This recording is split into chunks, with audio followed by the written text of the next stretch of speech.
पाकिस्तानी ख़वातीन की बेहुरमती का जो सिलसिला है वो आज तक जारी है। खान साहब को गिराने के लिए जिस तरह का बोगस केस, जिस तरह का शर्मनाक केस, इद्दत केस बनाया गया है और आज एक दफ़ा दोबारा उसकी जो बरीयत को चैलेंज किया गया है, तो एज ए पाकिस्तानी खातून मेरा सर शर्म से झुक जाता है। मैं सिर्फ इतना कहूँगी कि इस मुल्क में ये इस्लामी जमहूरिया पाकिस्तान है। इस मुल्क में और इस्लामी तालीमात के लिहाज से हजूर सल्लल्लाहु अलैहि वसल्लम जहाँ अपनी बेटी को ये इज़्ज़त देते थे कि अपनी चादर भी उनके लिए बिछा देते थे, तो हम पाकिस्तानी ख़वातीन को क्यों इस तरह से बेतौकीर करना चाहते हैं? बुशरा बीबी पर ये जो सारी जिस तरह के रकीक हमले हो रहे हैं, उसकी सिर्फ एक वजह यह है कि खान साहब आपके आगे सरेंडर नहीं कर रहे। खान साहब आपकी बात मानने को, आपके आगे झुकने से इनकार कर रहे हैं। बात फिर वही है, जब घर के मर्दों पर जोर नहीं चलता तो आप घर की औरतों को समझकर, कमज़ोर समझकर उन पर हमले करते हैं। लेकिन बीबी साहिबा खान की कमज़ोरी नहीं, खान की ताकत है और वो डट के खड़ी हैं खान साहब की रिहाई के लिए, रूल ऑफ लॉ के लिए, पाकिस्तानी ख़वातीन के लिए। आज वो सिंबल ऑफ रेजिस्टेंस बन गई हैं, आज वो कौम की माँ बन गई हैं। इसी तरह अलीमा आपा, उस्मा आपा, नौरीन आपा पाकिस्तानी कौम की बहनें बनकर सामने आई हैं। शौकत खानम के ख़ानदान ने जो कर्ज इस पाकिस्तानी कौम पर किया है ना, उसके उतारने का भी वक्त आया है। लेकिन मैं सिर्फ इतना कहूँगी, पाकिस्तानी ख़वातीन को बेतौकीर करना बंद करें। आप लोगों ने हमारे सरों से चादरें खींच लीं, हमारी चादर चार दीवारी का तकद्दुस पामाल कर दिया, लेकिन आज भी हम डट कर हर जबर का मुकाबला कर रहे हैं और करते रहेंगे। और मैं आज इतना सिर्फ बता दूं, पाकिस्तानी ख़वातीन कमज़ोर नहीं हैं। मैं हर उस माँ, बहन, बेटी की आवाज़ बनकर सामने आऊँगी जिसके साथ ये जुल्म हुआ है। हम हर खातून के साथ खड़े हैं और इंशाअल्लाह ताला खड़े रहेंगे। 20वीं तरमीम, अब मुझे तो ये है कि जजिस को भी अपनी इज्जत की लड़ाई लड़नी चाहिए, अदलिया की आज़ादी की लड़ाई लड़नी चाहिए।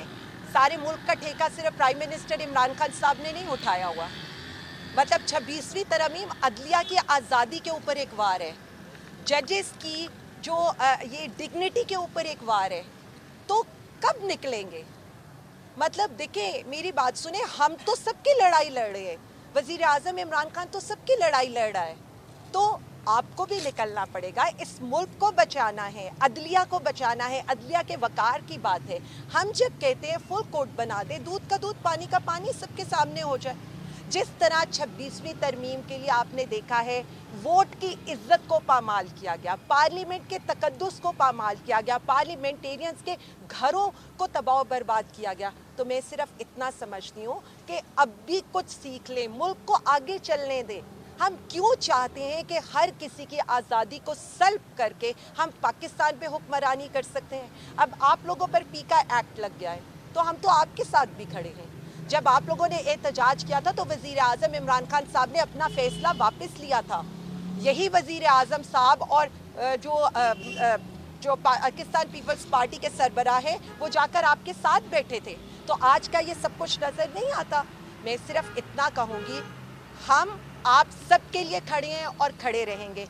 आपने बात की औरत कार्ड, हमने तो तब औरत कार्ड नहीं, आसान हो जाए, हमारी ख़वातीन ने तो तब औरत कार्ड नहीं खेला जितना जुल्म से तम उन पर हुआ।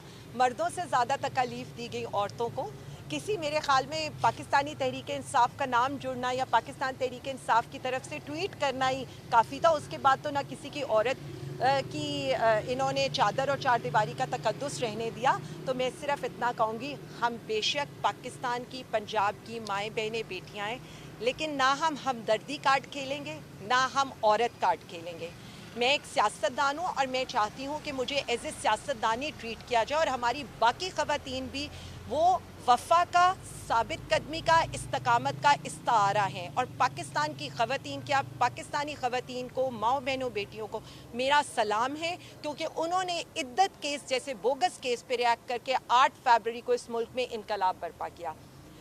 मोहसिन नकवी साहब को तो मैं सिर्फ इतना कह सकती हूँ कि जो खिदमत उन्होंने पाकिस्तान तहरीक इंसाफ की, وہاں جا کر انجام دی ہے. تو بہت شکریہ آپ کا. خان صاحب باہر ہوتے تو شاید یہ کہتے کہ محسن نقوی صاحب میرے 13ویں کھلاڑی ہیں. 12ویں کھلاڑی تو ماشاءاللہ موجود ہیں اور وہ بتا بھی رہی ہیں کہ میں پاکستان تحریک انصاف کی 12ویں کھلاڑی ہوں. جدھر سے وہ ملاقات کر کے نکلتے تھے ہم تو چاہ رہے تھے کہ 4-5 سینیٹر سے اور ملاقات کر لیں تاکہ ایک اور ٹویٹ ہو جائے فری عمران خان کی. اصل میں نا جب خان صاحب کہتے ہیں کہ ایک یہ پڑھے لکھے نہیں ہیں اور دوسرا پڑھتے نہیں ہیں, اگر یہ پڑھے لکھے ہوتے تو کیا محسن نقوی صاحب کسی ایسے فنکشن کے اندر جاتے جو اینٹی چائنا ہے اور اب اس کا بہانہ بنا رہے ہیں کہ ان کو پتہ نہیں ہے. تو میں صرف اتنا سوال کروں گی کہ آپ پاکستان کے مفادات کے کیسے خلاف جا سکتے ہیں؟ آپ پاکستانی عوام کے تو خلاف تھے, آپ پاکستانی مفادات کے خلاف کیسے جا سکتے ہیں؟ اور دوسری بات دیکھیں, سمجھنے کے لیے یہ ہم نے نہیں کہا تھا کہ beggars are not the chooser. یہ ہم نے نہیں کہا تھا کہ امریکہ ہمارا وینٹیلیٹر ہے. ہمارا لیڈر ہمیں خود مختاری کی, وہ اس نے ہمیں اس کا سبق دیا ہے. اور جب ہم یہ بات کرتے ہیں نا تو ہم نے, اور جب وہ خان صاحب پریزیڈنٹ ٹرمپ سے ملے بھی تھے تو خان صاحب نے یہ کہا تھا کہ ہمیں ٹریڈ چاہیے, ایڈ نہیں چاہیے. ہم آپ کے ساتھ امن میں ہوں گے, جنگ میں ہم آپ کا حصہ نہیں بنیں گے, اور ہم آپ سے اپنے تعلقات برابری پر, عزت پر چاہتے ہیں. ان کو ایبسولوٹلی ناٹ کا مطلب بھی نہیں پتا, یہ ہیومن رائٹس کی وائلیشن بھی کرتے ہیں. ہم صرف اتنا کہنا چاہتے ہیں کہ جو نئی امریکن انتظامیہ آئی ہے وہ اگینسٹ آل آڈز آئی ہے, وہ عوام کی طاقت سے آئی ہے. اس لیے وہ عوام کی طاقت کو, ان کے سینٹیمنٹ کو سمجھتے ہوئے اس پاکستانی حکومت کا ساتھ دے جس کے پیچھے عوام کھڑی ہے, اس لیڈر کے ساتھ کھڑی ہو جس لیڈر کے ساتھ عوامی حمایت ہے. اور اس کے علاوہ جو وائلیشن بائیڈن ایڈمنسٹریشن کی عشر کے اندر اس ملک کے اندر ہوئی ہیں ان سے اپنے آپ کو ڈسٹنس کرے.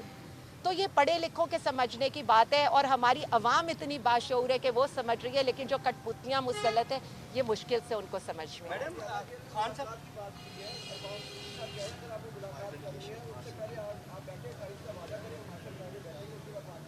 دیکھیں میری ایک بات سنیں, آپ مذاکرات کی بات کرتے ہیں اور حامد رضا صاحب کے آفس اور مدرسے پہ فائرنگ کرتے ہیں. آپ مذاکرات کی بات کرتے ہیں اور ہمارے وارنٹ ایشو کرتے ہیں. آپ مذاکرات کی بات کرتے ہیں اور عدت جیسے جو بوگس کیسز ہیں اس سے خان کو پریشرائز کرنے کی کوشش کرتے ہیں یا جیلوں میں سختیاں شروع کر دیتے ہیں. سیز فائر ہوتا ہے جب جنگ بھی ہوتی ہے, ہماری کسی سے جنگ نہیں ہے, لیکن آپ ایک شو تو کریں, ایک جیسچر تو شو کریں. آپ پولیٹیکل لیڈرشپ کو پرائم منسٹر صاحب سے نہیں ملنے دیتے, آپ جیل کے اندر سختیاں بڑھا دیتے ہیں. آپ یہ دیکھیں کہ پاک پتن میں ایک پوسٹ کرنے کے اوپر ایڈمن اور بندے کو آپ نے اٹھا لیے. تو آپ مجھے یہ بتائیں نا, یا ایک طرف ظلم و ستم روکیں اور اس کے بعد آپ مذاکرات کے ٹیبل پر بیٹھیں. ہم تو سنجیدہ ہیں عوام کے لیے, پاکستان کے لیے مذاکرات کرنے میں, لیکن کیا یہ سنجیدہ ہیں؟ کیونکہ ان کی لائف لائن یہ ہے کہ ہم مذاکرات اور ہماری جو پاکستان آگے نہ جائے, کیونکہ پاکستان میں جتنا کیوس ہوگا تو ان کی پرفارمنس کی طرف کسی کی نظر ہی نہیں جائے گی. میڈم خان صاحب آپ کو اہم عہدے دینے جا رہے ہیں پنجاب کے اندر, تو ہم یہ کہہ سکتے ہیں عالیہ حمزہ کو, مریم نواز کو ٹف ٹائم دینے کے لیے پنجاب میں لایا جا رہا ہے؟ زعیم, میرا تو نہیں خیال کہ ان کو ٹف ٹائم دینے کی ضرورت ہے یا عوام میں ان کی کوئی سے ہے. ان کی تو سے ہی نہیں ہے عوام میں. عوام تو ان کی طرف دیکھنے کو بھی تیار نہیں ہے, اور آپ یہ دیکھ رہے ہیں کہ مجھے تو اب ان کے اوپر بات کرنے کی بھی ضرورت نہیں ہے نا. میں تو صرف اتنا سمجھتی ہوں کہ ہمارا مقصد ان پارٹی چیزوں سے بہت اوپر ہے. ہمارا مقصد یہ ہے کارکنوں کو عزت دلائیں. ہمارا مقصد یہ ہے کہ پاکستان تحریک انصاف کے جو لوگ اس مشکل وقت میں پرائم منسٹر کے ساتھ ہمارے ساتھ کھڑے ہوئے ہیں, اب ان کی باری ہے